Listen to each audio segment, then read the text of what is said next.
Hi, చాలా మందికి financial management అంటే చాలా కష్టం అనిపిస్తుంది. కానీ ఇది మీ లైఫ్ స్టైల్ను ఒక స్ట్రాటజీతో మేనేజ్ చేసుకోవడమే. ఈరోజు మనం ఒక సూపర్ ప్రాక్టికల్ రూల్ గురించి తెలుసుకుందాం. అదే 50/30/20 రూల్. దీని ప్రకారం మీ శాలరీని 3 సింపుల్ కేటగిరీలుగా డివైడ్ చేయాలి. 50% అవసరాలు అంటే నీడ్స్. ఇవి మన basic needs. House rent, groceries, utility bills, transportation. ఇవి లేకుండా మనం జీవించలేం. మీ ఆదాయంలో సగం వీటి కోసం కేటాయించాలి. 30% కోరికలు అంటే వాంట్స్. ఈ భాగం మీ లైఫ్కు జాయ్ ఇస్తుంది. Shopping, dining out, travel, entertainment ఇవన్నీ ఈ సెక్షన్లోకి వస్తాయి.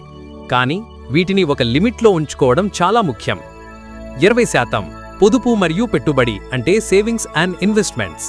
ఇది మీ ఫ్యూచర్ కోసం, ఎమర్జెన్సీ ఫండ్ క్రియేట్ చేయడం, రిటైర్మెంట్ కోసం ప్లాన్ చేయడం లేదా లాంగ్ టర్మ్ గోల్స్ కోసం ఇన్వెస్ట్ చేయడం. ఈ 20% మీ ఫైనాన్షియల్ సెక్యూరిటీకి ఫౌండేషన్. ఈ రూల్ ఒక సింపుల్ గైడ్లైన్ మాత్రమే. మీ పర్సనల్ గోల్స్ బట్టి దీన్ని అడ్జస్ట్ చేసుకోవచ్చు. ఇలాంటి ఉపయోగకరమైన టిప్స్ కోసం మన ఛానల్ను సబ్స్క్రైబ్ చేసుకోండి. ఫైనాన్షియల్ లిటరసీని పెంచుకుందాం.